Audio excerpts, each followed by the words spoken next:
हमारे परिवार को लाभ मिलने वाला है, इसके लिए लोग करते हैं। अगर आपकी किसी की इच्छा हो तो आप भी अपने घर पर सत्संग कराने के लिए किसी को भी बुलाओ, हमको बुलाओ तो हम भी आ जाएंगे। 1 घंटे का सत्संग अपन रख सकते हैं। तो मनुष्य जीवन ऐसा रहेगा, कौन बताते हैं? सूत जी। जीव हत्या करेंगे, नास्तिक रहेंगे, भगवान को नहीं मानेंगे और इस तरीके से रहेंगे। लेकिन कलयुग के अंदर अगर वो छोटा सा भी भजन कीर्तन कर लेंगे, छोटा सा भी भक्ति कर लेंगे तो उनको उसका फल तुरंत मिलेगा। पहले देवलोकों में लाखों साल तक तपस्या करते थे, भगवान प्राप्त होते थे। उसके बाद में हजारों साल तक करने लगे, तब तो प्राप्त होने लगे। हमारे समय में मतलब अभी हम कलयुग में, कलयुग में हम छोटी सी तपस्या करते हैं। कभी कभी तो नारियल फोड़ते फोड़ते देवा देवा मन पाओ जो नारियल फोड़ने के बाद ही तुरंत बोल देते हैं कि हमको मिलना चाहिए कुछ। लेकिन ये ऐसा कभी नहीं सोचना, जो बिना मांगे भगवान की भक्ति करता है, जो बिना मांगे जल चढ़ाने आएगा सुबह, वो उसको बिना मांगने वाले को भगवान देता है। कभी भी क्या ध्यान रखना है, कभी भी भगवान के पास कुछ नहीं मांगना है। जो मांगता है उसके भगवान देते नहीं है। इसके लिए कभी भी ध्यान रखना है कि हमें पूजा करनी है, पाठ करना है तो फल की आशा नहीं करनी है। बोलते हैं ना, पेड़ लगाने वाले को फल खाने नहीं मिलता, उसके बच्चे खाते हैं। उसी तरह से ध्यान रखना है कि हमको भगवान के पास जाना है, लेकिन मांगना नहीं है। मांगोगे तो जल्दी नहीं मिलेगा, बिना मांगे भगवान दे देते हैं तुरंत। भगवान बहुत भोले होते हैं, भोलेनाथ बोला गया है ना, सबको पता है कि भोलेनाथ है। अपने यहाँ शिव जी का मंदिर बना है, सब जल चढ़ाने आ रहे हैं। अपन गए बार चर्चा किए थे सत्संग में कि हम जल तो चढ़ा रहे हैं, लेकिन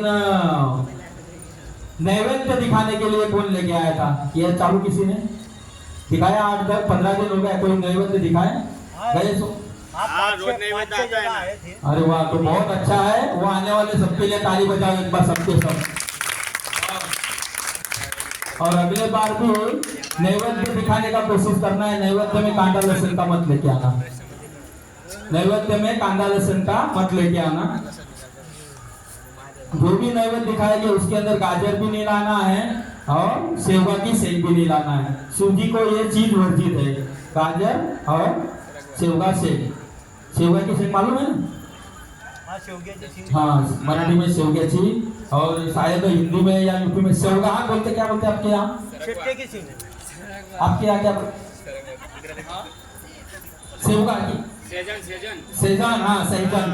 वो सहजन की सेक मतलब क्या होता है कि भाषा में फर्क पड़ गया, तो वो सहजन की सेक भी नैवेद्य पे नहीं लाओ तो बहुत अच्छा है, क्योंकि शिव जी के इसमें वो चलता नहीं। गाजर और सहजन की सेक, बाकी कांदा लहसुन नहीं देना है। बाकी तो सब हम भगवान को जैसा नैवेद्य दिखाते हैं वैसा नैवेद्य दिखा सकते हैं। हम नैवेद्य बोलते हैं, बाकी उत्तर भारत में उसको भोग बोला जाता है, भोग लगाना। तो हमारे 4 वर्ण है, एक ब्राह्मण, एक क्षत्रिय, वैश्य, शूद्र। ब्राह्मण तो सबको पता है कि ब्राह्मण पूजा पाठ करते हैं, ब्राह्मण पूजा पाठ करते हैं। लेकिन उन्होंने सूत जी क्या बता रहे कि ब्राह्मण पूजा पाठ करेंगे, पूजा पाठ के साथ में जो विद्या है वो बेचने लगेंगे। मतलब जहाँ पूजा पाठ करेंगे या जहाँ कुछ भी करेंगे वो वहां जाकर के उसका पैसा लेंगे। अपने यहाँ मंदिर का जो स्थापना हुई थी उस दिन बता रहे थे दादा कि जो ब्राह्मण आए थे उन्होंने 1 पैसा पूजा का नहीं लिया था। सही बात है ना? तो वो अपनी पूजा बहुत सफल हुई है, क्योंकि उन्होंने उसका पूजा का 1 पैसा नहीं लिया। वो एक खुशी की बात है। तो सूत जी बता रहे थे कि ब्राह्मण लोग भी विद्या बेचने लग जाएंगे, लेकिन अपने यहाँ मंदिर जो स्थापना हुई उसका अपने को बहुत बड़ा समझो श्रेय मिला है कि ऐसे ब्राह्मण जी मिले कि उन्होंने अपने यहाँ कुछ लिए। उसके बाद में आता है क्षत्रिय। बोला गया कि क्षत्रिय लोग भी अपना लोगों का संरक्षण करना भूल जाएंगे और वो भी गलत मार्ग में लग जाएंगे। क्षत्रिय किसे बोला जाता है? क्षत्रिय कौन होते हैं? जो हमारे यहाँ पहले राजाओं की जो सेना रहती थी उसको क्षत्रिय बोला जाता था। अभी हमारे पास सैनिक है जो मिलिट्री में भर्ती होते हैं, वो उनको हम क्षत्रिय बोल सकते हैं कि ये भाई मिलिट्री में चला गया है तो उसको हम क्षत्रिय बोल सकते हैं। उसके बाद में आए वैश्य। वैश्य किसको बोलते हैं? ये भाई ने अभी स्वतः बंद कर दिया, दुकान बंद कर दिया। ये दुकान वाले जो भाई होते हैं, किराना बेचने वाले, कोई भी व्यापार करने वाले, वो व्यापारियों को वैश्य बोला गया है। क्या? व्यापारी को वैश्य बोला गया है। ये खास हमें ध्यान रखना है। बहुत सी बार होता है कि ये कौन है, क्षत्रिय तो मालूम है, ब्राह्मण तो मालूम है, वैश्य कौन है और शूद्र कौन है, ये हम उसमें चक्कर में पड़ जाते हैं। तो वैश्य तो व्यापारी हो गए, अभी बचे शूद्र, चौथा वर्ण बचा शूद्र। शूद्र किसे बोला गया है कि जो मजदूरी करते हैं, मजदूरी करके दूसरे का पेट भरते, खुद का तो भरते ही है, लेकिन किसी के यहाँ जाएंगे, कोई व्यापारी कारखाने वाले के पास जाएंगे, उसके यहाँ काम करेंगे तो उसको कमा के देंगे और वो उनको थोड़ा सा मानधन देगा, मतलब वो जो काम करेगा उसका मजदूरी देगा, तो उसको शूद्र बोला गया है, उसको शूद्र बोला गया है। तो ये लोग जो भी है वो सब मतलब ऐसा होता है कि व्यापारी वर्ग होता है, वो छोटे छोटे लोगों से काम करवाएगा। छोटे मतलब कौन, पहले शूद्र बोला जाता था, अभी मजदूरी बोला गया है। उसका सब भाषा का परिवर्तन हो गया। भाषा का परिवर्तन क्यों हो गया? क्योंकि हम पढ़ ही नहीं रहे हैं हमारे धर्म के ऊपर, इसके लिए भाषा का परिवर्तन हो गया। उसमें जाति का कोई वो नहीं आता है, खाली 4 जाति बोली गई है। ये तो बाद में हमने निर्माण कर दी कि ये वो जाति का, वो जाति का। पहले 4 वर्ण थे, आदमियों के अंदर 4 ही वर्ण थे। और सबसे पहला अगर कोई धरती के ऊपर धर्म की स्थापना हुई होगी तो वो स्थापना अपने सनातन धर्म की थी। सनातन किसे बोला जाता है? जो अभी भी चालू है। सनातन मतलब जो अभी भी हो रहा है, पूजा पाठ जो हो रहा है। शिव जी थे, शिव जी की पूजा कर रहे हैं हम। बाद में श्री राम आए, श्री राम की पूजा कर रहे हैं हम। बाद में भगवान श्री कृष्ण आए, उनकी पूजा कर रहे हैं। ब्रह्मा विष्णु की पूजा कर रहे हैं और वो अभी भी प्रकट होते हैं, वो हमें मिलते हैं।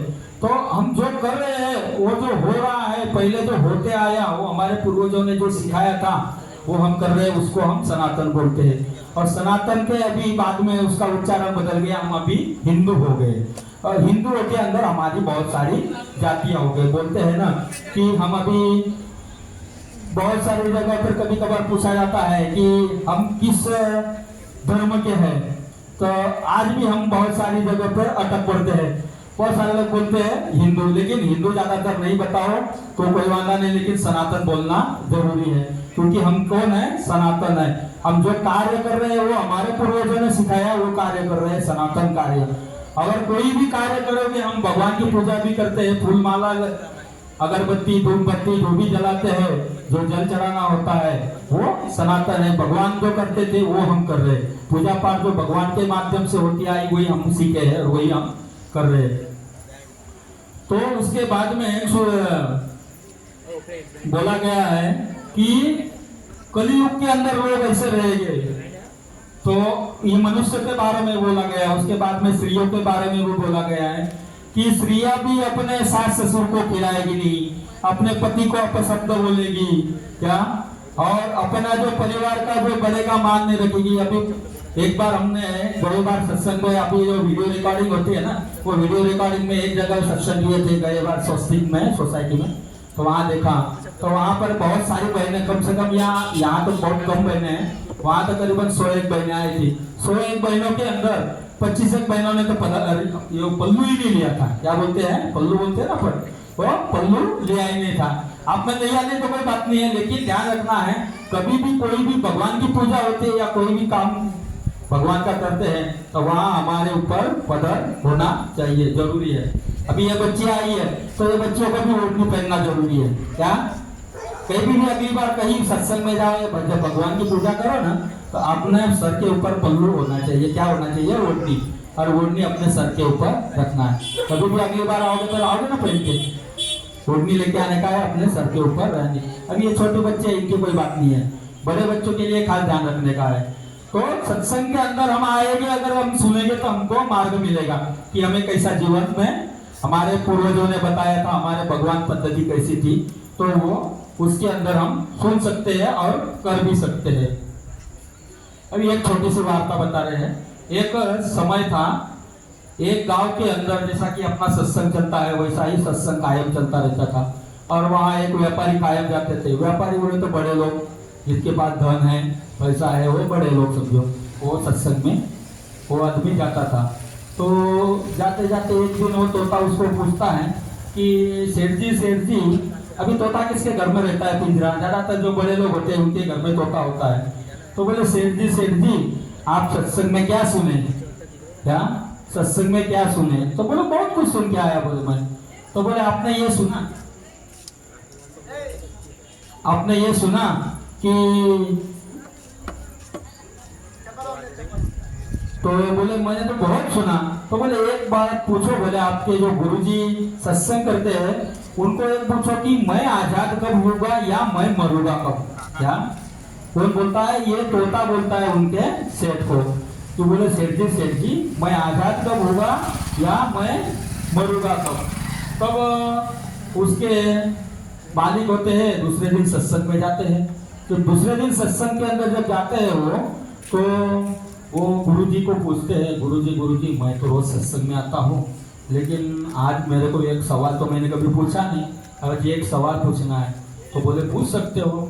तो बोले मेरा तोता रोज मेरे को पूछता है कि आप गुरुजी को एक सवाल पूछिए।